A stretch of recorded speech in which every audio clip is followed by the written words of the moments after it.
Shabbat shalom. Shabbat shalom. Ready to get started? Everybody read through it?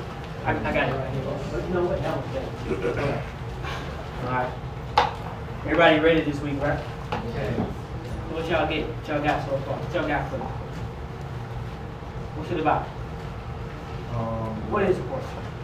The last 3 plagues, the locusts, the darkness, and the death, and the passing.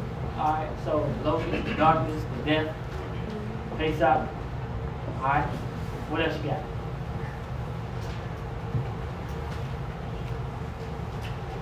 What out? Shabbat shalom. Yes, the last 3 plagues. Okay. And the Most High took the firstborns and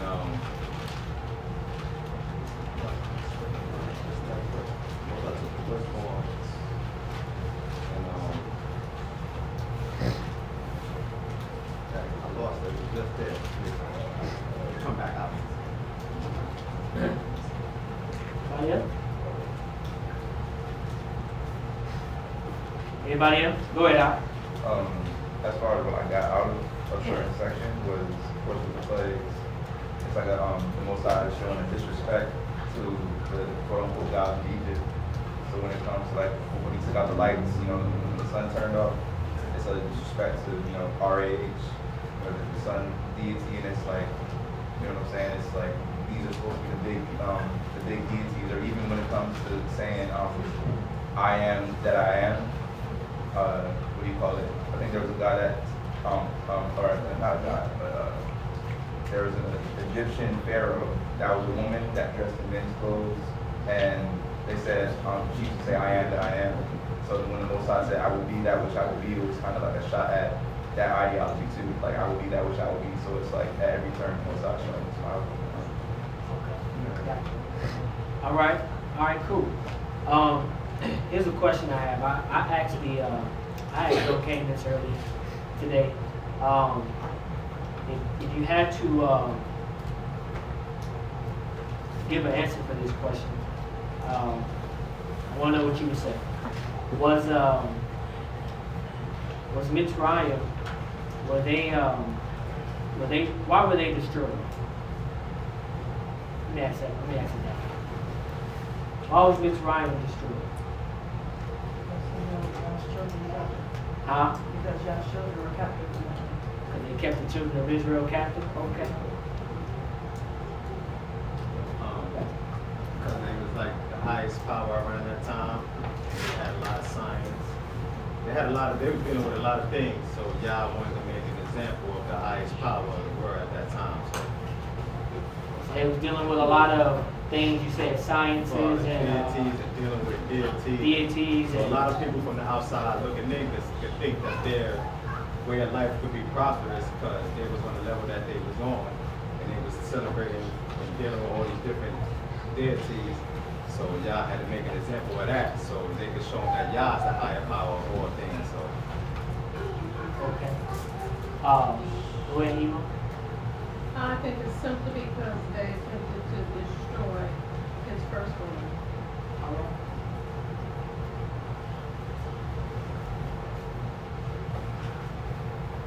When Yah issue plagues, or when Yah start issuing destruction, it's like he seems to us today, come from out before taking a fast and use your report, be a part of what's going on.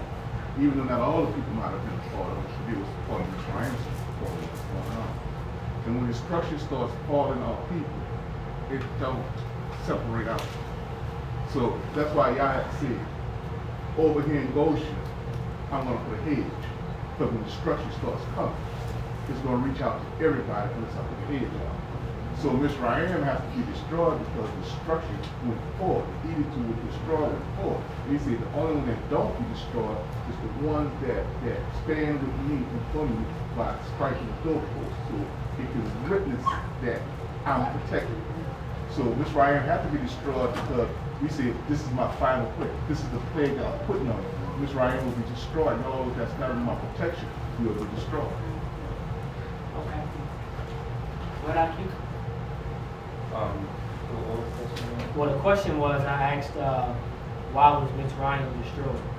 Well, some of the people kind of already said it was like, as far as them being cruel to the Israelites, but I would just go a step further and say like, the Most High set them in place to chastise us or to have us in positions, you know what I'm saying? If we got out of turn, we was in captivity. But it's like when you go too far and you like, kind of like take it to a cruelty level, like an inhumane level, that's when the Most High punishes you for that. Like even Ruben says, you know, I'll be using that. I'll take a couple more and then we'll get started. Go ahead, Aki. I was going to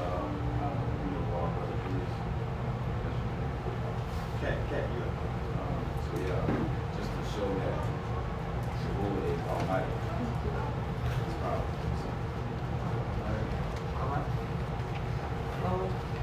I would say that they didn't take heed to the warnings of the prophets. So, you got Mitzrayim, who's the son of Ham, son of Noah. So, they were taught a certain way. So then you have Joseph going there, who I believe brought a sense of righteousness to the hierarchy. And then you got the family of Israel going there, which brings more righteousness to the hierarchy, or a righteous center in there. So then once the Pharaoh, who did not know Joseph, turned away from that, and then started to deal with the prophets of God harshly, then the hierarchy is no longer in a righteous sight with the Creator. They no longer have that hedge of protection. When you were listening to the prophet, yeah, you may not be 100% aligned with the Creator, but you're closer to where He wants you to be because He hasn't given you direct instruction. So it's kind of like if I give you a roundabout instruction on how to live, and you're not totally aligned with it, but you're doing the best you can, then I can deal with it. But when you totally depart from righteousness and turn to wickedness, then I have to destroy you. Okay. So Yak was he explaining pretty much a worldview. I'll say a systematic worldview. How things probably took place in the ancient Near East prior to this time that we're kind of reading about with the Exodus and so on and so forth. Because if you pay attention to the plagues, right? These plagues, you know, not only did it attack the people, if you want to say that, their economics was attacked, their way of life was attacked. You know, if you're a king, you have a responsibility for moral welfare for the people you preside over, right? I mean, that's only right. You know what Paul was saying? Here you have an instance where somewhere down the line, some things kind of get distorted, right? Because as we read earlier, when Abraham, you know, he may have had dealings with a Pharaoh.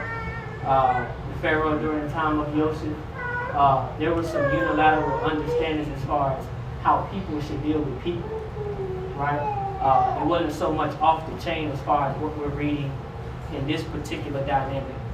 And it doesn't serve to take away, you know, what's going on with the nation that's emerging at this point, but rather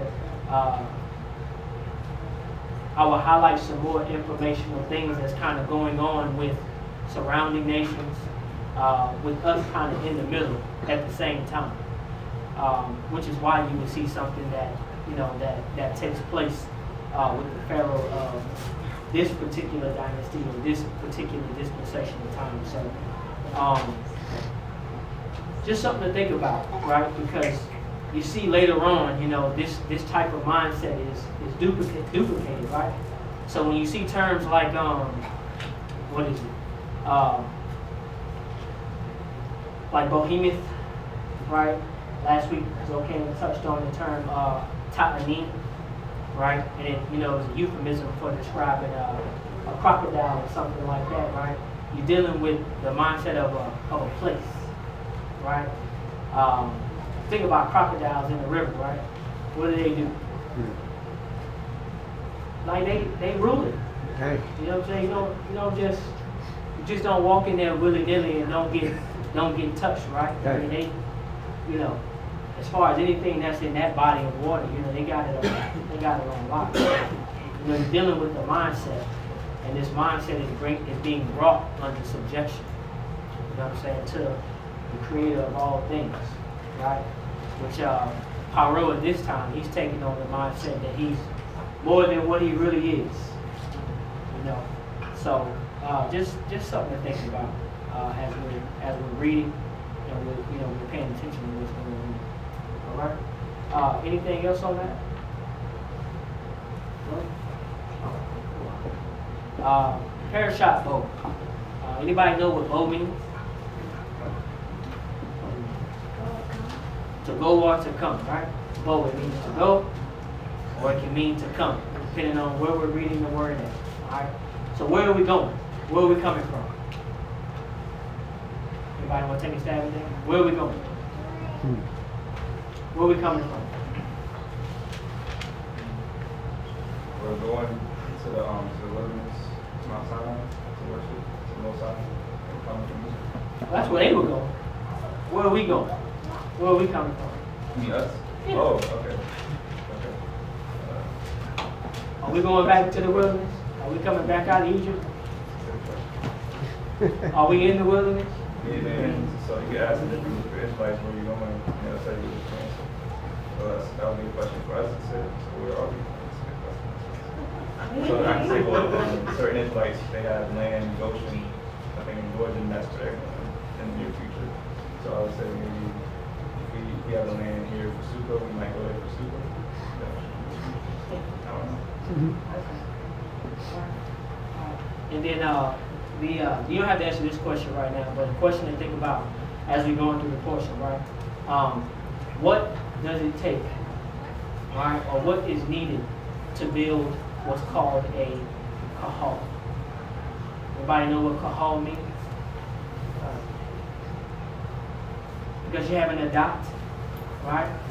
That's a body of people, all right? And you have a kahal, all right? And kahal deals more specifically with the community, right? The community.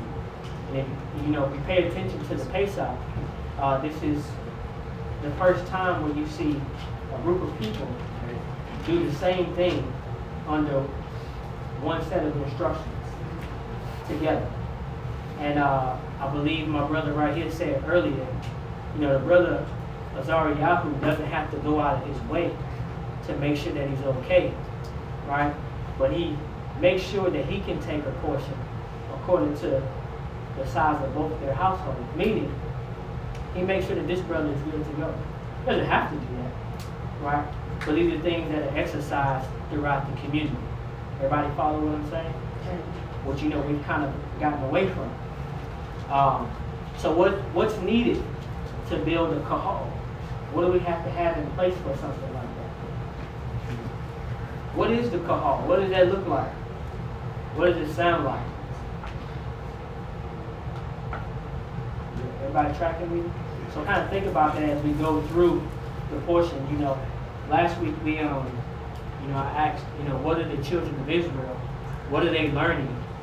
What do you think is going through their minds as they're witnessing the plagues take place? Amongst Paro and the inhabitants of that particular region. What are they learning from this? All right. You ready?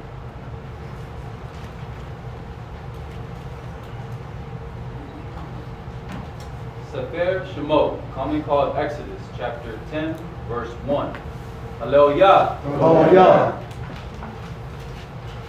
And Hashem said to Moshe, Go into Paro, for I have hardened his heart, and the heart of his servants, that I might show these my signs before him, and that you may tell in the ears of your son and of your son's son what things I have done in Mitzrayim, and my signs which I have done among them, that you may know that I am Hashem. And Moshe and Aharon came to Paro and said to him, Thus says Yahweh Elohim of the Hebrews, How long will you refuse to humble yourself before me. Let my people go, that they may serve me.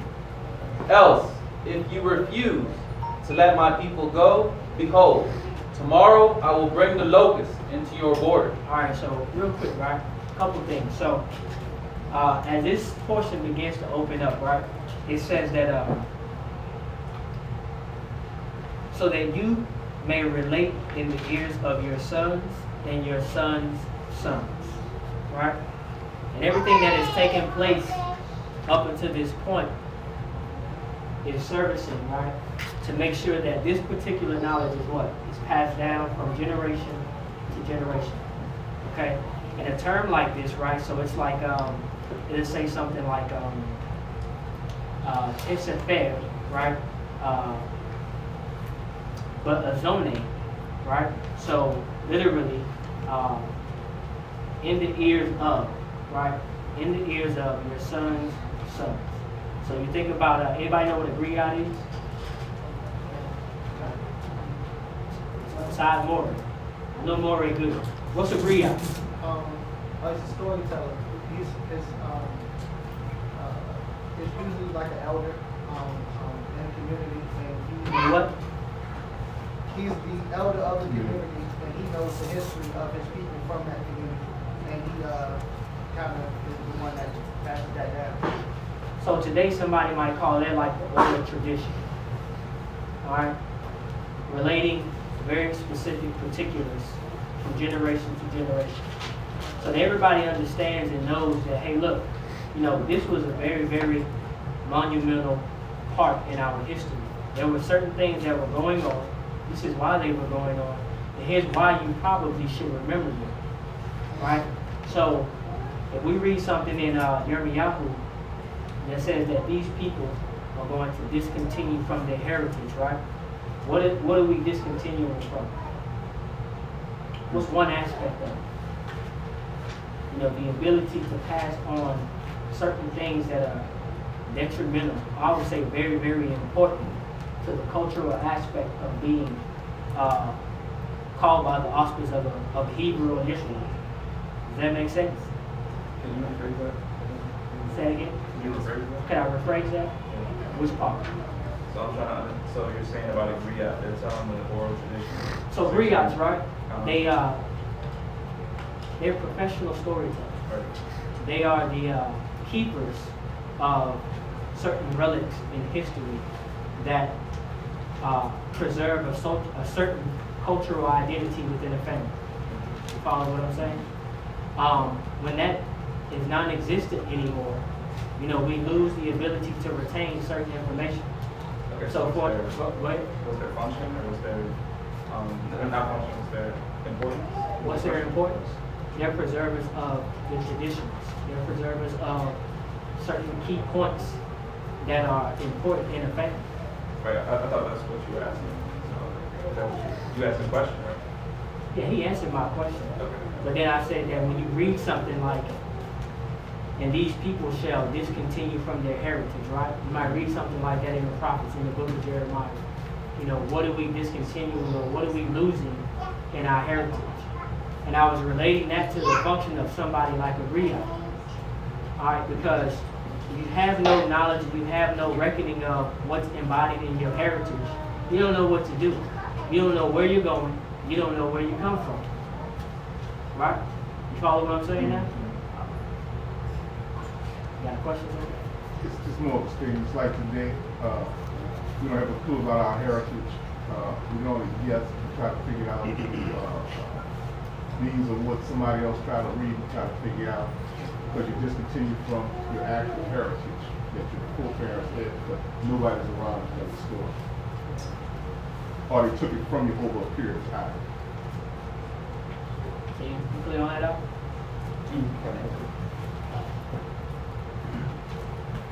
We're back at verse 4. Else, if you refuse to let my people go, behold, tomorrow I will bring the locusts into your border, and they shall cover the face of the earth, so that it will not be possible to see the earth. And they shall eat the residue of that which is escaped, which remains to you from the hail, and shall eat every tree which grows for you out of the fields. and they shall fill your houses, and the houses of all your servants, and the houses of all Mitzrayim, which neither your fathers nor your fathers' fathers have seen, since the day that they were upon the earth to this day. And he turned and went out from Paro. And Paro's servants said to him, How long shall this man be a snare to us? Let the men go, that they may serve the Hashem their Elohim. Know you not yet that Mitzrayim is destroyed? And Moshe and Aharon were brought back to Paro, and he said to them, Go, serve Hashem your Elohim. But who are they that shall go? And Moshe said, We will go with our young and with our old, with our sons and with our daughters, with our flocks and with our herds will we go. For we must hold a feast to Hashem. And he said to them, Let Hashem be so with you, as I will let you go, and your little ones. Look to it, for evil is before you. Not so. Go now you that are men, and serve Hashem, for that is what you desire. And they were driven out from Paro's presence. So what's Pharaoh still trying to do here? Trying to regulate. He's still trying to regulate how they do it, right? He's like, yeah, y'all can go, but only the men are going to go, right? So he's still trying to hold on to some parameter of control. Still trying to control how they do business, right? Verse 12. And Hashem said to Moshe, Stretch out your hand over the land of Mitzrayim, for the locusts, that they may come upon the land of Mitzrayim, and eat every plant of the land, all that the hail has left. So Moshe stretched out his rod over the land of Mitzrayim, and Hashem brought an east wind upon the land all that day and all that night. And when it was morning, the east wind brought the locusts. And the locusts went up over all the land of Mitzrayim, and rested in all the borders of Mitzrayim. Very grievous they were. Before them there were no such locusts as they, neither after them shall there be such. For they covered the surface of the whole earth, so that the land was darkened. And they did eat every plant of the land, and all the fruit of the trees which the hail had left. And there remained no green thing in the trees, or in the plants of the field, through all the land of Mitzrayim. Then Paro called for Moshe and Aharon in haste, and he said, I have sinned against Hashem your Elohim, and against you. Now therefore forgive, I pray you, my sin only this once, and entreat Hashem your Elohim, that he may take away from me this death only. And he went out from Paro and entreated Hashem. And Hashem turned a very strong west wind, which took away the locusts and cast them into the sea of Suf. There remained not one locust in all the borders of Mitzrayim. But Hashem hardened Paro's heart, so that he would not let the children of Israel go. Yeah, question I keep. Yeah, the plague of the locusts just happened in Mecca. At the So in Mecca right now there are locusts, flies, and I believe some other form of insect that are there, and they are all over the place over there. Right. Water turned to blood somewhere else. Yeah, okay. So there are the plagues are coming in different pieces if we pay attention. So what do in the Tanakh? What's normally attached to locusts? What's that normally a clear indication of? Say what? Disease. Go ahead. Famine? Famine? Yes. Well, they already experiencing that, so to speak. Locusts eats plants. Plants. A lot of farms in them, they try to use pesticides to make sure the locusts don't come and eat off their plants. They will consume up a good amount. Normally when you see locusts in the scriptures, locusts are directly attached with some form of judgment. Okay? So when you read about locusts, and you see locusts, and they kind of just come out of nowhere, normally things are getting ready to get very serious. So it's something to pay attention to. And if you pay attention, right, the Most High was very, at least what it reads here is that it was very precise as far as when this was going to take place and how it's going to take place.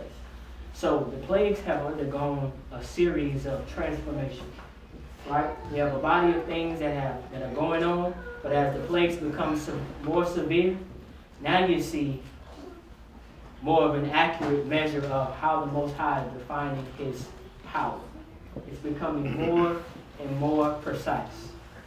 And if you pay attention to another point with the plagues is that each time the magicians tried to replicate something like that, they were only bringing harm on themselves twofold. So they would try to do something, right? And they would only replicate their own demise. Everybody follow what I'm saying? So it's just something else to pay attention to. All right? So now you know, or I'll just say this, when you see something like locusts in the scriptures, you know this is directly or synonymously attached with something like judgment. Get ready to take place. All right. Came absolutely judgment and death. You know, anytime the Most High said, I'm going to send the locusts, or you talk about the bees, you know what I'm saying, I'm going to send the hornets, you know you're in trouble. One aspect about the locusts is very interesting how this story goes, because they just got hit with the hail, and the hail killed the beast of the field. That killed the meat. And then all of a sudden he said, and then whatever remains, I'm going to send these locusts in here. They're going to eat your vegetation. So, anybody know how, like the desert locusts? Anybody heard of that? The desert locusts? I've seen them. Yeah. What do they look like? They big, right? Yeah. They grow full size in 4 weeks. So what they do, they hatch up out the soil, bunch of eggs in the soil, millions and millions and millions of eggs in the soil. They hatch out the soil, and then they immediately come up out the soil and they start eating.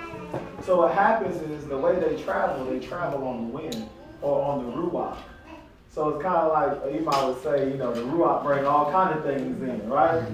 So they actually travel on the ruach to preserve their strength, and they are drawn by the smell of vegetation. So imagine this coming to Mitzrayim, where it's like they're just sniffing out vegetation. And what they do, they send off pheromone signals to each other when it's all consumed. So it's like, let's keep moving. Oh, ain't no more here. They send signals to each other, chemical signals to each other, and they go to the next place. And they eat their own body weight worth of vegetation. They tear vegetation apart. So it was always, so like I said, in the desert, it's happening in Makkah, or they say Mecca, it's actually Makkah. It's happening. Those things are like, and they literally look like, it's hard to, it's like snow. It might be like you driving into a swarm of snow, but it's hitting your windshield or something. It's like a sandstorm. I mean, there's different ways to describe it, but it says that they can cover, been known to cover 420 square miles at a time. Now, anybody know how to do square miles? Anybody know how that works? Square miles, how you get square space or anything? How do you do that? A mile and a mile. Well, you do length times width, right? That's how you get the square mileage or square footage time of any, right? So it's 40 miles by 20 miles. So 40 miles is like Virginia Beach to maybe like Williamsburg, you know what I'm saying? It's probably about 40 miles, would you say it's okay? Give or take a little. So can you imagine that amount of space being consumed by grasshoppers? Let me use that term.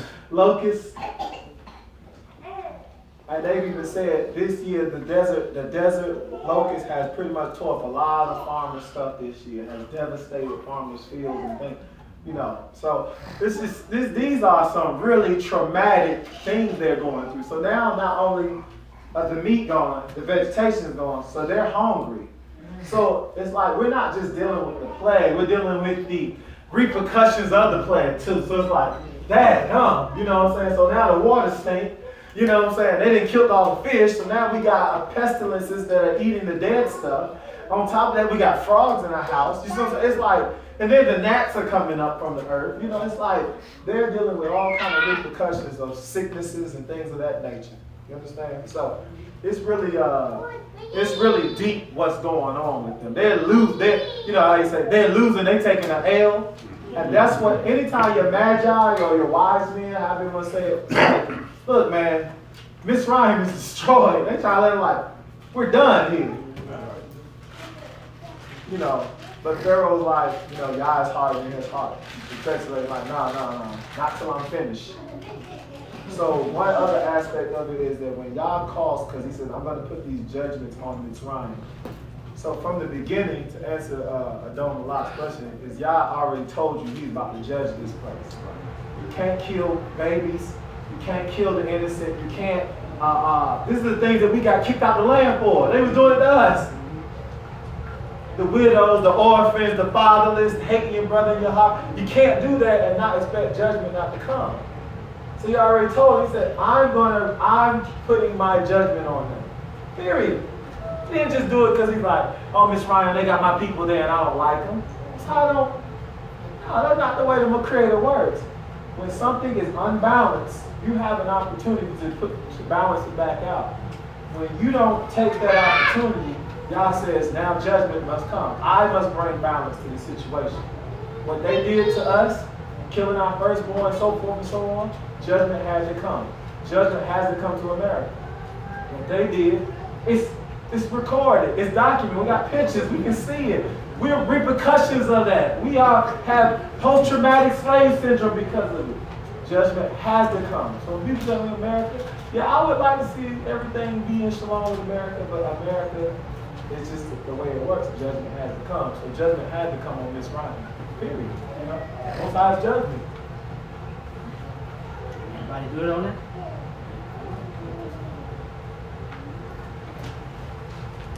Verse 21. And Hashem said to Moshe, stretch out your hand towards heaven, that there may be darkness over the land of Mitzrayim, darkness which may be felt. And Moshe stretched out his hand towards heaven. Has anybody ever felt darkness before? So I want to highlight to you what's going on. So he uses the verb here, mashash, right? And that has the sense of broken. Okay? So, like, just to kind of give you an idea, like, you know, a rope is literally a touch, a feel. It's an exploration of trying to figure something out. Right? That's what broken has to deal with. So the level of severity of this darkness, this ain't no just you see a light, a shadow or a figure or something like that. That's not the type of darkness that we're talking about here. We're talking about a thick darkness that's right up on you. Anybody ever felt that before? No. If anybody ever lived in what I call country, my grandmama lived in Guns Attitude down. There was no street lights. And there was big separation between houses, long distance.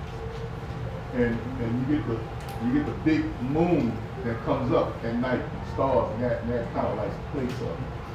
But if you think about the darkness from that, because the moon will cast a shadow on you sometimes, and make things like they're not really are.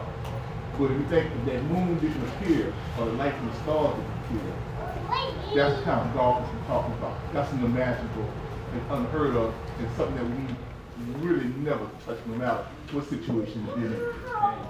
So in Deuteronomy, right, chapter 28, when it talks about roping at noonday, all right, a lot of times this is euphemistic language that's explained throughout the Tanakh to explain the conditions of you not being able to see something. Right. That's how heavily laden the darkness is upon the individual. Okay, so they shall rope at noonday as what? As the blind gropers, right? So think about it, you know, a person that's blind, I mean, how are they? So, and this darkness was around for 3 days. 3 days, nobody could get up, couldn't see anything, you know. I might be right next to Yochanan. But I don't even know that Yochanan's is. That's how dark it is. Blue black. You know what I'm saying?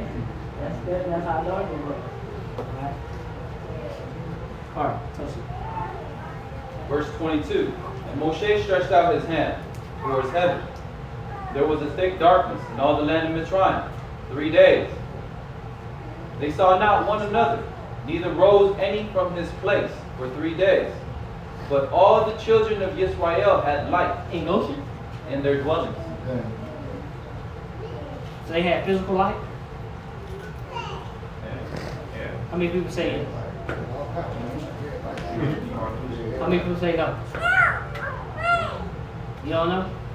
A little bit of both, maybe. A little bit of both? They had understanding, but they could also probably see too. Okay, so they had some understanding, so they could possibly see. They say that darkness covered what? Whole lot. The entire land. Except Goshen. You would think Mr. had camp. The camels wouldn't even like the darkness. Couldn't find the match? Couldn't find that.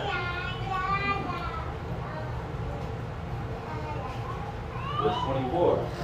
And Paro called to Moshe and said, Go, serve Hashem. Only let your flocks and your herds stay behind. Let your little ones also go with you. And Moshe said, You must give us also sacrifices and burnt offerings, that we may sacrifice to Hashem our Elohim. Our cattle also shall go with us. There shall not a hoof be left behind. For of them must we take to serve Hashem our Elohim. And we know not with what we must serve until we and we know not with what we must serve Hashem until we come there. But Hashem hardened Paro's heart, and he would not let them go. And Paro said to him, Get you from me, and take heed to yourself. See my face no more, for in the day you see my face, you shall die. And Moshe said, You have spoken well. I will see your face again no more. And Hashem said to Moshe, Yet will I bring one plague more upon Paro and upon Mitzrayim. Afterwards, he will let you go from here. When he shall let you go, he shall surely thrust you out altogether from here. Speak now in the ears of the people, and let every man ask of his neighbor, and every woman of her neighbor, jewels of silver and jewels of gold. And Hashem gave the people favor in the sight of Mitzrayim. Moreover, the man Moshe was very great in the land of Mitzrayim, in the sight of Paro's servants, and in the sight of the people. And Moshe said, Thus says Hashem, About midnight will I go out into the midst of Mitzrayim, and all the firstborn in the land of Mitzrayim shall die. From the firstborn of Paro that sits on his throne, even to the firstborn of the maidservant that is behind the mill, and all the firstborn of cattle. And there shall be a great cry throughout all the land of Mitzrayim, such as there was none like it, nor shall be like it any more. But against any of the children of Yisrael, not a dog shall move its tongue, neither against man or beast, that you may know that Hashem differentiates between Mitzrayim and between Yisrael. And all these, your servants shall come down to me, and bow down themselves to me, saying, Get you gone, and all the people that follow you, and after that I will go out. And he went out from Paro in great anger.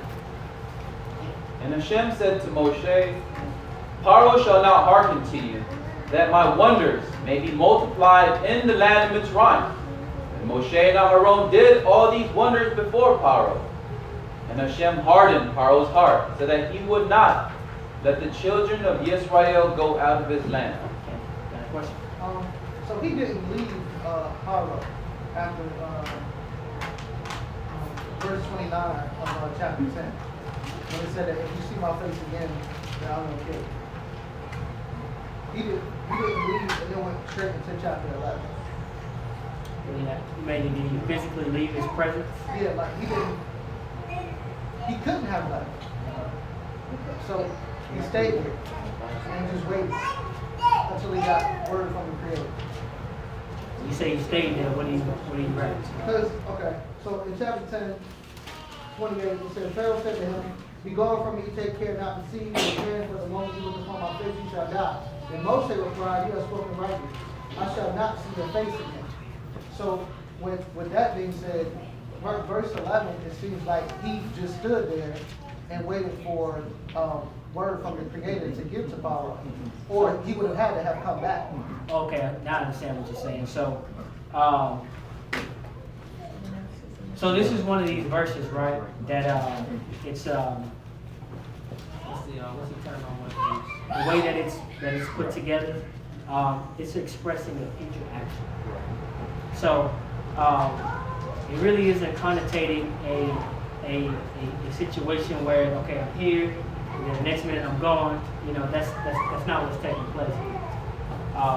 But what it is expressing is that, okay, yeah, you're right, and it's just me putting this together, right? Yeah, you're right. When it's all said and done, I won't see you again. Right. Follow what I'm saying? Not necessarily where you see some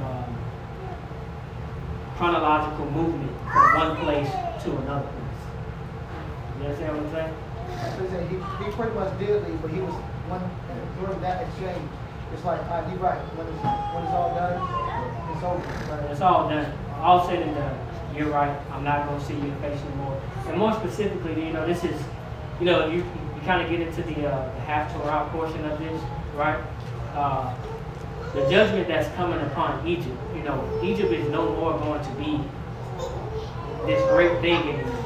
You know what I'm saying? You're right. You know, and at this time, you know, you're dealing with the face of Mitzrayim. So the ideas that's kind of going on throughout the text here is that ultimately, you know, this kingdom of Egypt, this superpower, this everything that you think it is going to be no more. Does that make sense? Chapter 12. And Hashem spoke to Moshe and Aharon in the land of Mitzrayim, saying, this month shall be to you the beginning of months. It shall be the first month of the year to you. Speak to all the congregation of Israel, saying, on the 10th day of this month, they shall take to them every man a lamb, according to the house of their fathers, a lamb for a house. And if the household be too little for a lamb, let him and his neighbor next to his house take it according to the number of the souls. According to every man's eating shall you make your account for the lamb. Your lamb shall be without blemish, a male of the first year. You shall take it from the sheep or from the goats, and you shall keep it until the 14th day of the same month. And the whole assembly of the congregation of Israel shall kill it towards evening. And they shall take the blood and put it on the two side posts and on the upper doorposts of the houses, in which they shall eat it.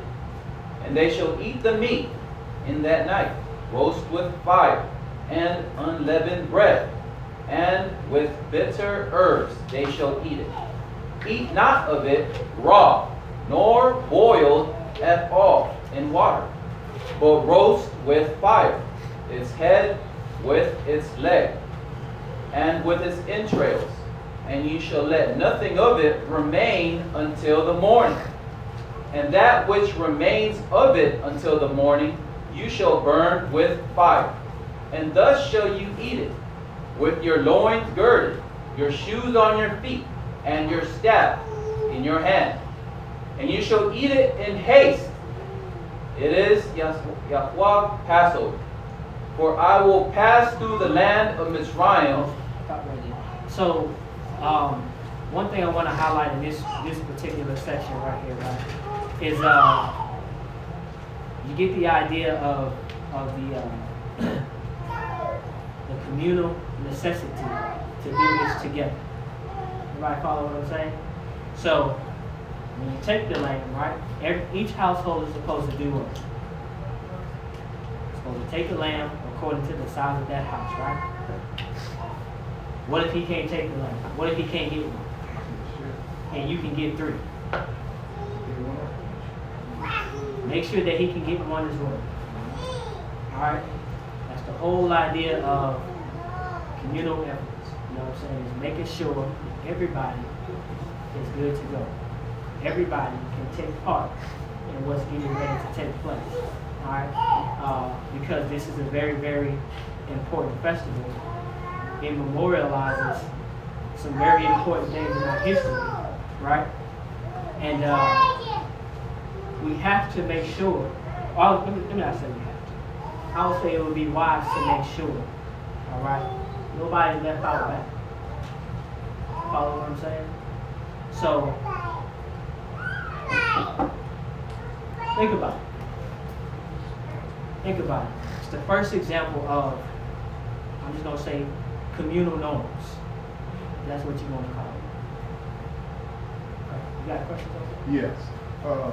My book reads, and I know here said in the first month, this is the first month. My book reads, this is the beginning of the new moon for you. Do anybody else says that? Just mine. In chapter 2, this new moon is the beginning of the new moon for you. It's the first new moon of the year for you. So it uses the term kadosh. Alright? Anybody know what kadosh means? Well, it's a terror. That's a terror. That's a terror. That's a terror. You don't see it in the Hebrews. Well, so this is one of those things like, you know, when we get into like kind of studying vocabulary and stuff like that, Kadash and moon kind of have assimilation. That's what I'm going to say. Meaning that over time, the word moon and repair or being new or coming into a new fruition, they have kind of merged together over time in terms of understanding. Okay? So you might see new moon, or you might see, you might see these terms used interchangeably. That's what I'm saying. Okay? Simply because somewhere down the line, scholars debated about it. They've had conversations about it. They can be used to say the same thing. Yeah, we use these verses in those debates to establish the beginning of the year for us. We use the debate to establish what Pesach starts. Well, when you read the Hebrew, it don't say no more. It says month. The Hebrew, you just the first month. Well, that's what I'm explaining about the word kadosh. Right. Kadosh has undergone exclusive study, and most people contend that it can either mean repair or new, and it can also mean moon. So what I'm saying is that interchangeably, depending on what you're reading and how the text is put together, it can mean either or, because the understanding is that when you see the moon coming into a new phase, what's the idea? Something is restarting, something is being repaired, something is anew. Does that make sense what I'm saying? That's the whole term. Because here's the thing, the word for moon is what? Yada. Yeah, you're right. Okay? Now, there's a lot of things with these two particular words that we're not really going to get into today. Alright? But I'm just letting you know that you do see these words interchangeably. So the English word moon can take on the Hebrew word kadosh. You follow what I'm saying? Or no? Kadosh meaning new. It can mean both. Because there are certain places in the Tanakh where it's rendered as moon, and there's other places where you might see new. Yerah means moon. Kadosh means new. I'm so, see, because it's so confused, because we got this thing right now that's going on, and we try to establish the times by the crescent of the moon, on the new moon. Now, if people that interchange this along the way, it's another tear that puts a tear between us because if you don't really say that to us. If you don't really say this by the new moon, you establish this. If somebody comes along and says, oh, we're going to understand this to mean this as this. And you're going to say, well, a bib is the beginning of the month. And then have to be an account that gets you to a bib or a certain other way that they had other than the sign of the moon. Then when somebody comes along and adds the term new moon to it, it throws you completely in the tailspin. And it keeps you there. It holds you there if it holds to it. And if it don't say that, then why are we still holding it? Okay, so again, this is what I'm saying, okay? All right? This really helps if everybody gets in the mindset of understanding the vocabulary, okay? I can't explain why people come up with the traditions that they come up with when they transliterate words.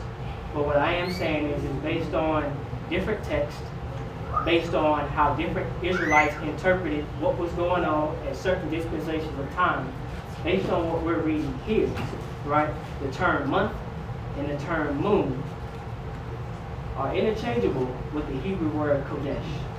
That's what I'm saying. So as far as how and what that means to us right here and right now, and what everybody else has got going on amongst the nations, I mean, that's for a later time and probably a different discussion. And I get it. Everybody is in between weeds of when this is this, when this is that. But what's the overall picture of what we're getting here? You know, at this time, right, if you look at the story, something different is getting ready to transpire amongst the people, right? So if you associate the idea of, okay, and again, this kind of ties into another study of kind of understanding how and when the moon comes in, what it looks like, you know, what it looks like here as opposed to what it looks like maybe in California or whatever the case may be. I would encourage you not to get hung up on the words, all right? Because that's what's happening. We're getting hung up on the words. And all throughout the scriptures, you know what I'm saying, at least particularly with this particular word, it can render a different meaning depending on what's going on and what dispensation of time you're reading this word. I can tell you this, in the Dead Sea Scroll text, and maybe some Qumran text, you know, it's not the same meaning. It takes on a specific meaning of meaning new. Here we have in the Masoretic text, it's talking about the word moon. So which one is it? Who's right? Because in fact, who were the Israelites that were in the Qumran caves? What understanding did they have as opposed to, we make people attribute this to Moshe writing, so whatever the case may be, what was the difference in understanding? We don't know. Nobody knows. But I don't think that that should be the primary focal point.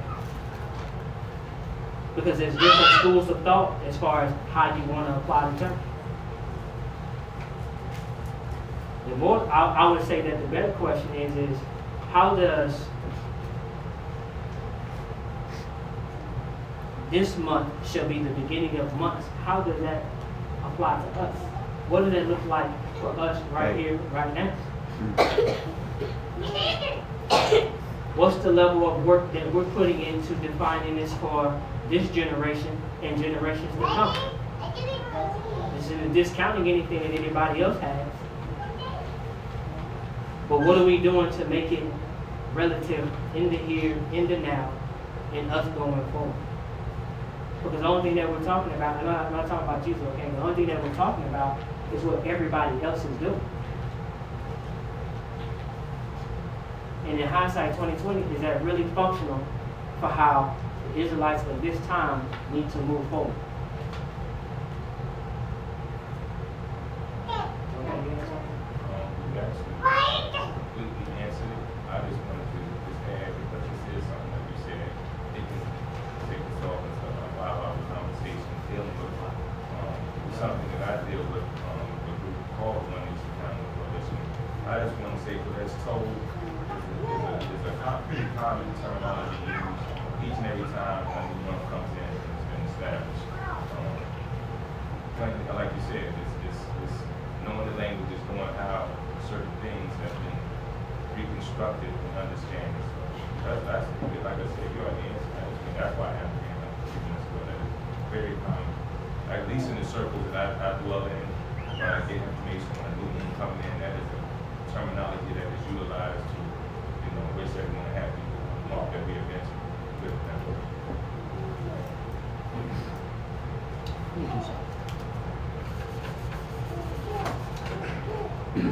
Remind me. I'll come back on in there.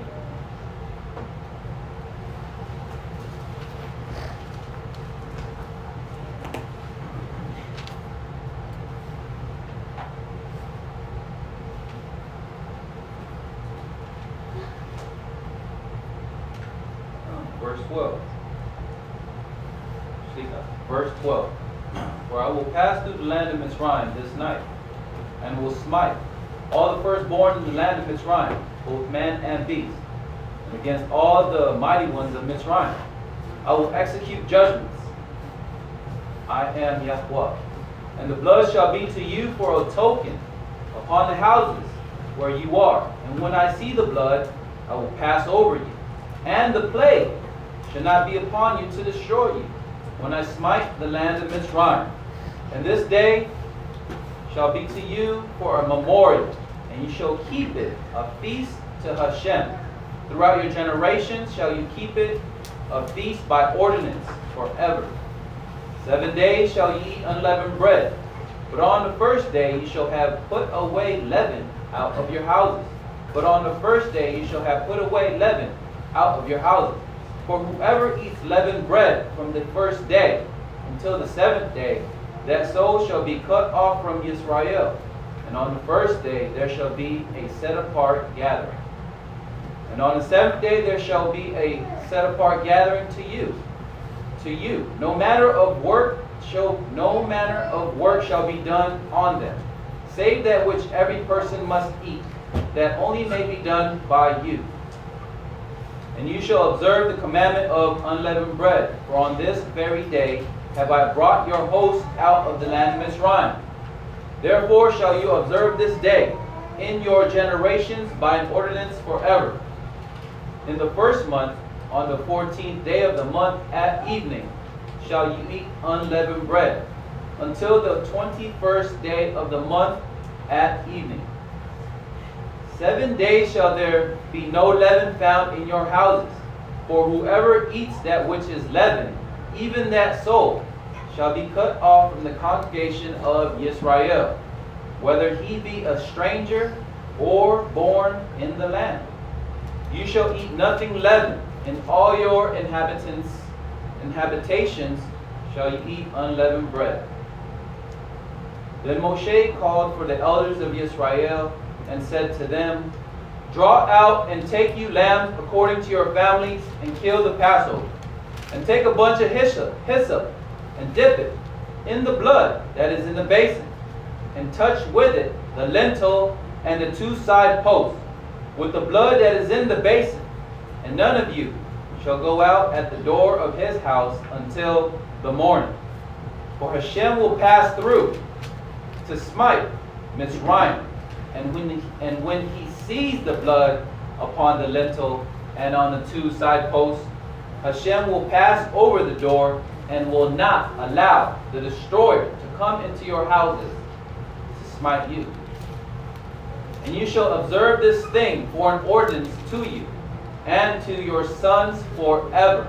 And it shall come to pass when you shall come to the land which Hashem will give you, according as he has promised, that you shall keep this service. And it shall come to pass, when your children shall say to you, What mean you by this service? That you shall say, It is a sacrifice to Hashem's Passover, who passed over the houses of the children of Israel in Mitzrayim, when he smote Mitzrayim and delivered our houses. And the people bowed the head and worshipped. And the children of Israel went away, and did as Hashem had commanded Moshe and Aharon, so they did. And it came to pass that at midnight Hashem smote all the firstborn in the land of Mitzrayim, from the firstborn of Paro that sat on his throne, to the firstborn of the captive, that was in the dungeon, and all the firstborn of cattle. And Pharaoh rose up in the night, he and all his servants, and all Mitzrayim. And there was a great cry in Mitzrayim, for there was not a house where there was not one dead. So here you have an instance where measure for measure has taken place. So you remember back in chapter 5, right? This was around the time when Pharaoh was like, they're lazy. And then, we read later on that the people are outcrying, they're crying out. And there's a great cry amongst the people. Israel, right? Same thing is now happening to Pharaoh and the inhabitants that are close to him. So the whole thing about, as we were discussing earlier, they had taken the firstborn of Israel, right? They were killing the children. They were throwing them and giving them to the whatever he's giving them to. He was throwing them away, killing them. And the way our people felt, it was detrimental. But here, in the same exact instant, everything that Pharaoh, what he did to the children of Israel, it is now exacted upon him. And now these people are now outcrying in the land of Mitzrayim. Everybody following that? Verse 31. And he called for Moshe and Aharon by night, and said, Rise up and get you out from among my people, both you and the children of Israel, and go. Serve Hashem as you have said. Also take your flocks and your herds, as you have said, and be gone, and bless me also. What does he want? What type of blessing does he want? Then after a while, we saw, I'm being cursed. So it's like, I don't want to be left, and then you gone, you can't let the curse, because every time the curse comes, you lift it up. So he said, bless me, like that was ahead of time. Make sure I'm good to go too. Don't leave me hanging. Who Pharaoh? Was he a firstborn of a previous Pharaoh?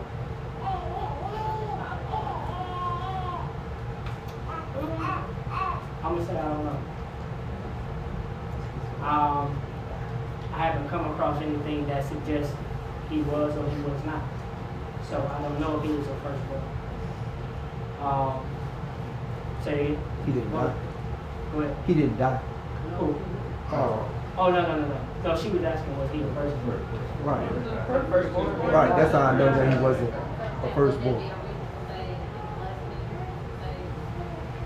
Well, I would say this. I look at it, I can see two perspectives here. And the other perspective is perhaps maybe he needed to stay alive to witness and see everything that had taken place. Because if you kill him, had the Most High killed him, which he could have, what does this do in his mind? You know what I mean? So, I can see it two ways, right? Kind of based on what you're saying. The people of Mitzrayim already knew that Pharaoh has had multiple times. Servants have said, let these people go. The wise men have said, let these people go. Now, all the firstborn, their children, or their firstborn are gone. So in that aspect, there may be a lot of people that's angry at Pharaoh at that time. It says, because of you, because of your ignorance, because of what you've done, my child is born. So there's another aspect of this as well. When the edict went out to kill all the male children, there was no specificity on just killing the firstborn. Now, in a total sense, Israel is the Most High's firstborn. All right, that's what's consistent. But when they were smiting all the firstborn, they were killing all the males. That's what we're reading. All right. So, but at the same time, it's a duality with the phrase "Israel is my firstborn son." Okay, meaning this is the nation that's closest to me. Okay. So I would say that's another aspect of what we're reading. gonna come a time when 10 men will grab hold to the pieces of your garments because they recognize the Most High on you. Power, this statement Power makes right here, he's now showing that he recognizes that out of all the gods he served, out of all the people that's been in charge or in power, that this is the one true El. And you go to the person that you know, well, that's the one true El that moves things to say, the way El talking on my behalf, blessing as well. That's a recognition statement.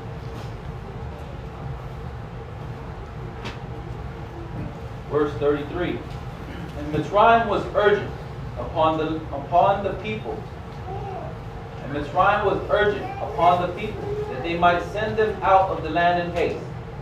For they said, we are all dead men. And the people took their dough before it was leavened, their kneading troughs being bound up in their clothes upon their shoulders. And the children of Yisrael did according to the word of Moshe. And they asked of Mitzrayim jewels of silver and jewels of gold, and garments. And Hashem gave the people favor in the sight of Mitzrayim, so that they gave them such things as they required. And they despoiled Mitzrayim, Sukkot, about 600,000 men on foot, besides children. And a mixed multitude went up also with them, and flocks and herds, very much cattle. And they baked unleavened cakes of the dough which they brought out of Mitzrayim, for it was not leavened, because they were driven out of Mitzrayim and could not delay. Neither had they prepared for themselves any provision. Now the sojourning of the children of Israel who dwelt in Mitzrayim was 430 years. And it came to pass at the end of 430 years, even on that very day, it came to pass that all the hosts of Hashem went out from the land of Mitzrayim. It is a night of watchfulness to Hashem for bringing them out from the land of Mitzrayim. This is Hashem's watch night for all the children of Israel, for all the children of Israel in their generations. And Hashem said to Moshe and Aharon, this is the ordinance of the Passover.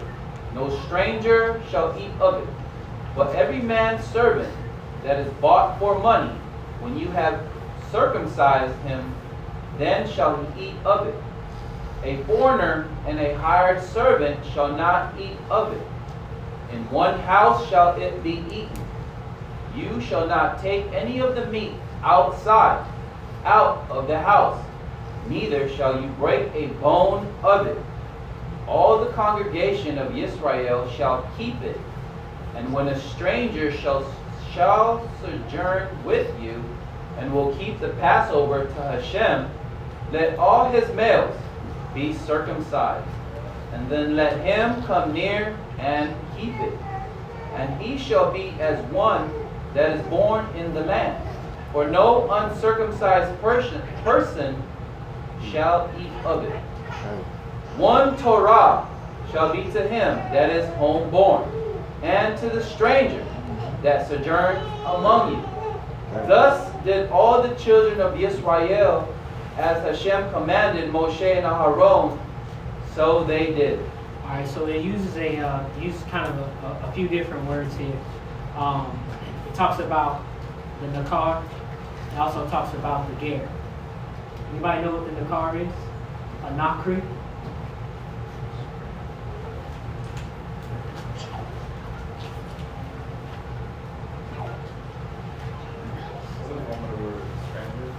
Huh? Form of the word stranger. It is a form of the word stranger in English. But when you think about the term Nakar, what's the status that's equivalent to this type of individual?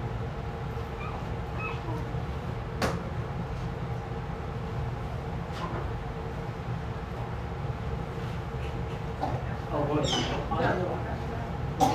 Someone passing through that you do business with, but you don't have a personal relationship with. Right. This type of individual is, he has like an alien an alienated status. You know, it just kind of passes through the land. He's not even a temporal resident. Okay, this type of person just passes through. You know, typically you see these type of people, like Imam said, you conduct some type of business with them. What about the Ger? Can't answer this. Go ahead. That would be someone that lives amongst you. Right, so this would be like, this would take on the idealism of accepting the constitution of the Torah. Right? This is the person that says that, you know what, we're going to submit ourselves to the ways of Elohim, right? The Torah, the instructions that's provided amongst this group of people, all right? And that's the Ger. Will group be considered as a deer? Who? Oh no, that's a female. I mean, what it be? What's that? Group be considered as a deer? Was she a Ger? She came out and she sojourned with Miriam. I mean, what's her name? No. With Naomi, and she accepted their ways and everything. And she was a stranger. Well, that's the definition of the Ger. So, okay.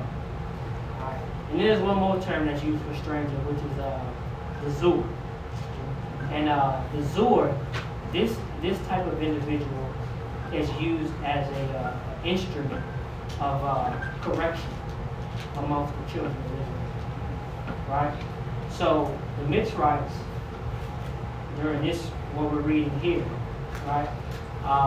They were Zurs at one point in time to the nation of Israel because of how they treated the people. All right? So you might see in English, stranger or sojourner. But they, you know, depending on what you see in the Greek, those are different terms and different statuses of people. Okay? So you have a ger, you have a nakri, and you have a zur. All that are kind of related with the term in English, stranger or sojourner. Does that make sense? What's a toshab mean? Toshab. So that comes from, you might see toshab, and that normally has to deal with, that's more of a legal term for somebody that sits in a seat of government. All right? And that's normally within the community. So you might see, so it comes from the root yashab, which means to take a seat or to dwell. That's what yashab means. So if you hear the term toshab, or toshab, that's normally dealing with, you know, a lot of terms that has some legality with that kind of term. All right. But why do they use, in verse 45, toshab as a foreigner? Why do they use, or in English, why do they use toshab in verse 45 as the term foreigner? So, why they use that word there to describe a foreigner? Yeah, the word toshab as a foreigner. I don't know why they put that particular word to use it. This person doesn't have anything to do with the spirituality as far as our legal service to the Creator. So this person could be somebody who's dwelling amongst us because he comes from another country, maybe in an aspect of an ambassador. You see what I'm saying? Or somebody who's coming delivering messages or something like that. He's dwelling among us temporarily, but he's actually going to leave out. You know what I'm saying? And he's in the category of not Greek? No. Not in the sense of, I would say not in the sense of the Nakri as far as hatred or not caring about, you know what I'm saying, the affairs that we have going on. Would you consider it like You said in verse 43? 45? 45. So we have three strangers. So toshab would be just a person of a different country dwelling within our land, right? Would you consider toshab another form of strange? Or another word for the strange? Yeah, it's used to describe a stranger. So I would say that's a person who's in there but not of us. You know what I'm saying? But they don't have, like, when you deal with Nakri would not. It's like somebody that really don't care about your stuff, you know what I'm saying? They don't care to be a part of it, they don't care about it. The Zor is somebody that might come in. They're used for punishment's sake. The Toshab is somebody, I'm just here. You know what I'm saying? I'm here on whatever business I'm doing, whatever I'm doing. The Ger would be more like a local resident. The Ger would be like, okay, you know, they communicate with us, we have relationship and certain dealings and some things of that nature. But the Toshab could even be somebody that's selling a product. You know what I'm saying? He comes from Lebanon and he's like, look, you know, y'all want the trees and stuff, and they're doing business, you know what I'm saying? So he's neither a threat or a help to us. They're more like, it's a neutral, I would use him as a neutral partner. Now, go ahead. I was just gonna say, like, it's the reason why Toshab and Sakir are used in the same sentence. So like Sakir, these are like hired people. So it can be like so like for an example, think of like a soldier, right? A soldier is somewhat of a hired servant for the government. Follow what I'm saying? So if it was used to kind of indicate something else in that type of status, I would say that I would hold that it would be used more so with Nakri, Zor, Yer, you know what I'm saying? Because this kind of deals with this deals with, how you want to call it,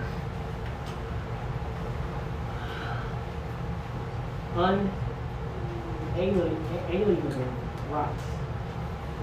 Okay, a Nakri or a Zur doesn't share those type of rights amongst Israel. You follow what I'm saying? That the Ger can. Alright? So I wouldn't render it as such. So can I put Toshab as just the fourth category of a stranger? Sure, if you want to. I was just asking. Yeah, it's just not used, very rarely used, you know what I'm saying, to describe a stranger or foreigner, which is why the three that MORAY use, those are the most common Hebrew words used for stranger, foreigner, sojourner. It's Zor. I got one for you. That's the term that is used to describe Abraham in Bereshit. When he was talking to the children of Het, he said that I'm a stranger and a sojourner, right? With you. So he's like, give me a possession for a burying place or something to that effect. But if you understand the political arena and how that's kind of emerging, you got an ambassador dealing with another ambassador of people. So all this is taking place in the seat of government, if you want to call it that. Just for all intents and purposes, right? This is what you got going on. He wasn't somebody that was, trying to adapt their ways. He wasn't somebody that was, on the car or a zoo or nothing like that. You're dealing with high political status. You're dealing with business. Which is what a Brit would do. It's like, I dwell here, we got a covenant together. It's business, you know what I'm saying? We're not keeping Shabbat together, you know what I'm saying? Nothing like that. It's business. We have shalom, we have a covenant. That's what the Toshab would more so do. Everybody good on those terms? Zur, Nakar, Toshab, and so on and so forth. That one right there. Yeah, well, I'll get to that because it comes up later again, but it's translated different. It's kind of what we were talking about earlier. Chapter 12, verse 51. And it came to pass on that same day that Hashem did bring the children of Yisrael out of the land of Mitzrayim by their host. And Hashem spoke to Moshe, saying, sanctify to me all the firstborn, whatever opens the womb among the children of Yisrael, both of man and of beast. It is mine. And Moshe said to the people, remember this day in which you came out from Mitzrayim, out of the house of bondage. For by strength of hand Hashem brought you out from this place. No leavened bread shall be eaten. This day you came out in the month Abib. So the word that's used there is the word Kadash, for the month of Abib. So you don't see the word Abib in Greek there. It's this word right here. The same word that was translated in the aforementioned chapter to say, and this shall be the renewing of your months. It's the same word that's used to describe the month of Abib. And the idea is that, at a time when things are becoming brand new in the earth, this is the beginning of months for you. Okay. Follow what I'm saying? So when right now, you look outside, everything's pretty much dead. It's withering away. But as the springtime comes around, plants start growing, flowers start growing, certain buds on trees start budding, and so on and so forth. It's a time of reparation. Not reparation, excuse me. Repairing. Rejuvenation. Everybody follow what I'm saying? So that's why I say, please try not to get caught up on the words, because as far as this text is concerned, like the translators, they use that particular word to describe things like moon, to describe repairing, to describe things that are new. You see it all throughout. And then the later term that we'll read about later, it's called tekufah, and this means literally the turning of the seasons. And it's used in the same conjunctivity of describing certain things pertaining to the feast. Okay, so it's very, very important to learn the vocabulary, because different things are going on, and the translators are using different words to describe how we should look at, I would say, that describe how we determine things like feast times, festivals, and so on and so forth. Is everybody tracking what I'm saying so far? It's a lot of different words that's used interchangeably to describe when, where, and how feasts are reckoned and looked at and examined.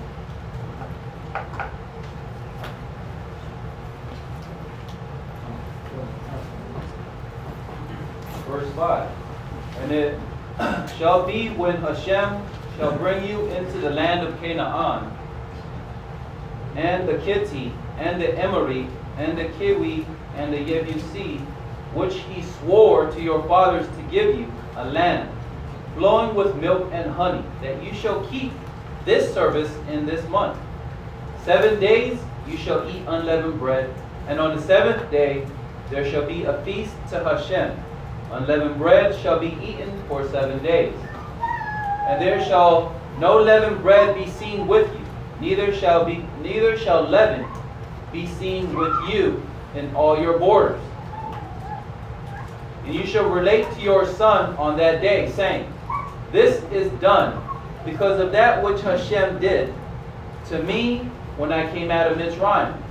And it shall be for a sign to you upon your hand, and for a memorial between your eyes, that Hashem's Torah may be in your mouth. For with a strong hand did Hashem bring you out of Mitzrayim. You shall therefore keep this ordinance in its season from year to year. And it shall be when Hashem shall bring you into the land of the Canaanite, or Canaanites, as he swore to you and to your fathers, and shall give it to you, that you shall set apart to Hashem all that opens the womb, and every firstling that comes of a beast which you have. The males shall be Hashem, and every firstling of a donkey you shall redeem with a lamb. And if you will not redeem it, then you shall break its neck, and all the firstborn of man among your children shall you redeem. And it shall be when your son asks you in time to come, saying, what is this? That you shall say to him, by strength of the hand of Hashem brought us out of Mitzrayim, from the house of bondage. And it came to pass, when Paro would hardly let us go, that Hashem slew all the firstborn in the land of Mitzrayim, both the firstborn of man and the firstborn of beast. Therefore I sacrifice to Hashem all that opens the womb, being males, but all the firstborn of my children I redeem. And it shall be for a token upon your hand, and for frontlets between your eyes, for by strength of hand Hashem brought us forth out of Mitzrayim. Hallelujah. Hallelujah. Just one real quick thing. Back up in verse 10, it says, you shall observe this decree at its designated time from year to year. And the word that's used there is moed. Moed. Alright? And moed means, it means like appointment. It can mean appointment. It can mean, you can say designated time. I've even seen things that say like season. Okay? So when we say moedim, right? What are we saying? The appointed times, right? Appointed times that have been designated for Israel to assemble and memorialize certain things that the Creator has given, right? Pesach, Sukkot, Yom Kippur, things like that. These are our appointed times. Okay? So that's another word that's in there, moedim, or moed. Excuse me. Are there any questions about the question? Anything? Go over those 3 words that you said earlier. Which ones?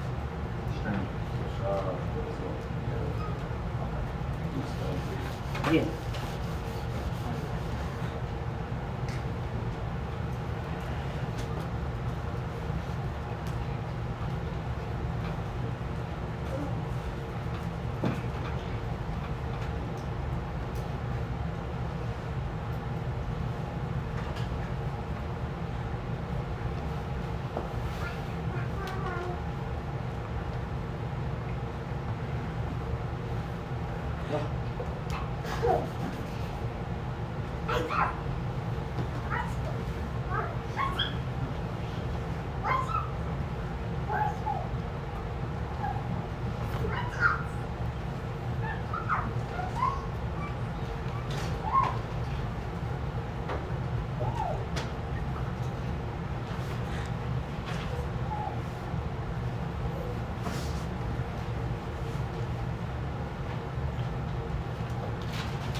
Don't get me up here spelling wrong.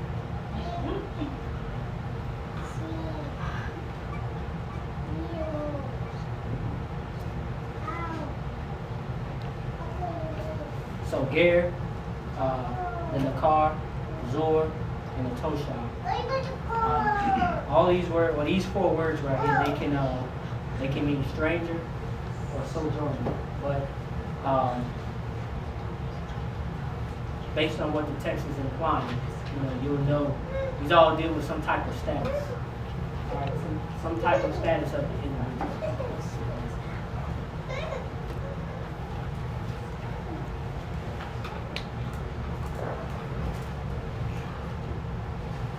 And the Ger, what's the Ger again? Stranger that's among you. Well, what's his status then? An adopted He's son. adopted, yeah. Okay, cool. What's the Nakar again?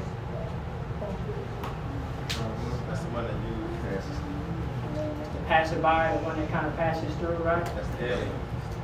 Okay, I'll take that. What's the Zur? The one that used for the instrument. The Nakri is normally not light by us. Not like Not light. the Nakri. Like Dawood said, I have become a Nakri to my brothers and a Zor. He was saying, my brothers hate me, and I'm used as an instrument to get them back. You know what I'm saying? That's what he was ultimately saying until he, you know what I'm saying? He said, like, I become an enemy to them. There's one I don't agree with. That's a whole nother story.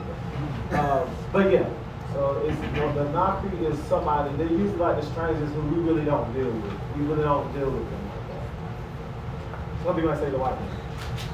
And then Toshab. What's Toshab again? Or Yeshab?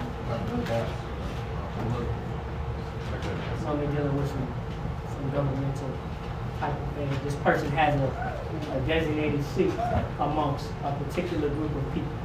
Aaron, Huh? Aaron, Harry. Henry? Have a hair degree. I couldn't hear you. Oh, you said Henry. Harry.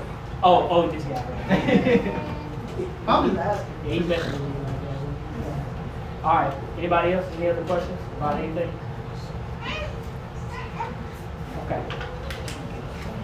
Hallelujah. Yeah. Hallelujah.